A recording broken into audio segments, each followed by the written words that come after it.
अस्सलाम वालेकुम। Pakistan supreme court के एक फैसले में हलचल मचा दी है और हुकूमत को मुश्किलात का सामना है। इलेक्शन कमीशन परेशान है, सुप्रीम कोर्ट का चीफ जस्टिस परेशान है और नून लीग, पीपल्स पार्टी और स्पीकर को भी असम्बली परेशान है। सिचुएशन ये है कि जब सुप्रीम कोर्ट ने ये हुक्म दिया कि जो मखसूस नशिस्तें उस फैसले के नतीजे में दीगर जमातों को मिली थी जो कि बकौले PTI या सुन्नी इत्तेहाद के उनको मिलनी चाहिए, वो फैसला जो है इलेक्शन कमीशन का और पेशावर हाई कोर्ट का, वो सुप्रीम कोर्ट ने उसको मुअत्तल किया है, सस्पेंड किया है। उस फैसले के बाद सिचुएशन ये हो गई कि एक तो मुल्क में आईनी तरमीम नहीं हो पाएगी और आईनी तरमीम के लिए बातें हो रही थी कि काजी फैज़ ईसद की मुद्दत मुलाजमत बढ़ाने के लिए जो है वो आईनी तरमीम हो रही है। तो जब वो आईनी तरमीम नहीं हो रही थी तो चीफ जस्टिस काजी फैज़ ईसद इस वक्त ना सिर्फ ये कि परेशान है बल्कि वो जस्टिस मंसूर अली शाह से नाराज़ भी है। दूसरी बात कि हुकूमत ने मुख्तलिफ कमेटियाँ बनानी थी और उन कमेटियों से कानून साजी होनी थी और हुकूमत ने और भी कानून साजी करनी थी। ज़ाहिर बात है जो कोई भी कानून बनता हो वो रिलेवेंट कमेटी से उसकी तजवीज़ आती है और रिलेवेंट कमेटी में वो डिस्कस होता है, उस पर मुख्तलिफ जो है ऑप्शन जो होते हैं वो उसमें लोग रिकमेंडेशन देते हैं, कुछ चीज़ें निकालते हैं, कुछ एड अन करते हैं, तरमीम करते हैं। वो सारा कुछ जब तक कि कायमा कमेटियों का फ़ैसला नहीं होता वो सारा प्रोसेस इनिशिएट नहीं हो सकता। कायमा कमेटियों का मामला ऑलरेडी 2 महीने लेट था, लेकिन जब ये फ़ैसला हुआ कि ये जो मखसूस नशिस्तें कौमी असम्बली में और सूबाई असम्बली में पीपल्स पार्टी और दीगर जमातों को मिली है जो कि सुन्नी इत्तेहाद क्लेम करती हैं कि उनको मिलनी चाहिए,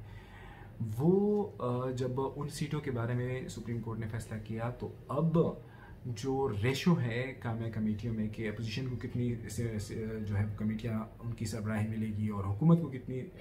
कमेटियों की सरबराही मिलेगी, वो तवाज़ुन जो है वो बिगड़ गया, वो रेशो जो है वो डिस्टर्ब हो गया। अब ज़ाहिर बात है नए फार्मूले के बाद कि अब चूँकि सुप्रीम कोर्ट ने फैसला भी नहीं किया है कि वो नशिस्तें किसको मिलनी है, तो जब तक ये ना हो तब तक कायमा कमेटी नहीं बन सकती और कायमा कमेटियाँ ना बनी हो तो बजट तजवीज़ और दीगर कानून साजी के हवाले से तजवीज़ जो है वो थोड़ी मुश्किल हो जाएंगी। अब ये सारी सिचुएशन जो बनी है ये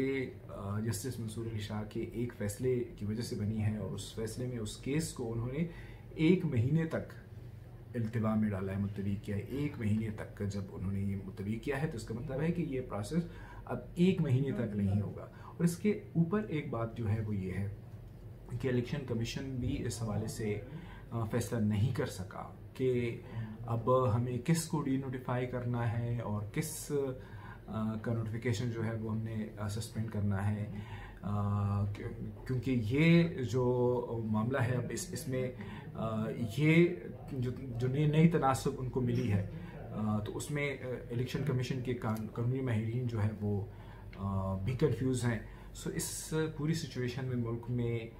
आप कह सकते हैं कि अनअनाउंस्ड तौर पर आईनी बहरान जो है वो उसका सामना है। साथ साथ मैं आप लोगों को बताऊं कि आज की चंद बड़ी खबरों में एक खबर यह है कि सुप्रीम कोर्ट ने हुक्मनामा जारी की है फैज़ाबाद धरना कमीशन, फैज़ाबाद धरना केस के हवाले से, और उस हुक्मनामे में फैज़ाबाद धरना कमीशन को उस पर अदम इत्मीनान का इजहार करते हुए कहा है कि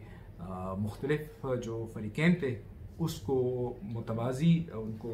मौका नहीं दिया गया और ये जो रिपोर्ट है वो सिर्फ उस शख्स जिसके ख़िलाफ़ ये सारा केस था, ये जिस शख्स पर ये सारा धरना स्टेज करने का इल्ज़ाम था उसको इसमें क्लीन चिट दी गई है और ये कि जिसने धरना किया उससे पूछा तक नहीं गया। इस वक्त मुल्क में आईनी बहरान है, मुख्तलिफ कानून साजी के हवाले से पेशरफ्त नहीं हो सकती, कायमा कमेटियों का फ़ैसला नहीं हो सकता,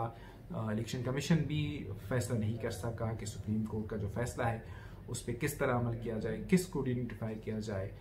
सो सिचुएशन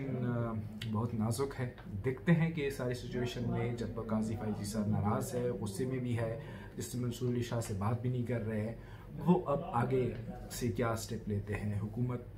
कोई दरख्वास्त लेके आती है, हुकूमत कोई रेफरेंस लेकर आती है, हुकूमत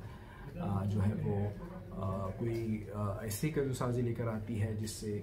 कोई ना कोई तरीका, कोई ना कोई रास्ता जो है वो निकल आता है, या ये कि जस्टिस मंसूर अली शाह ने सबके हाथ जो है वो बांध दिए हैं।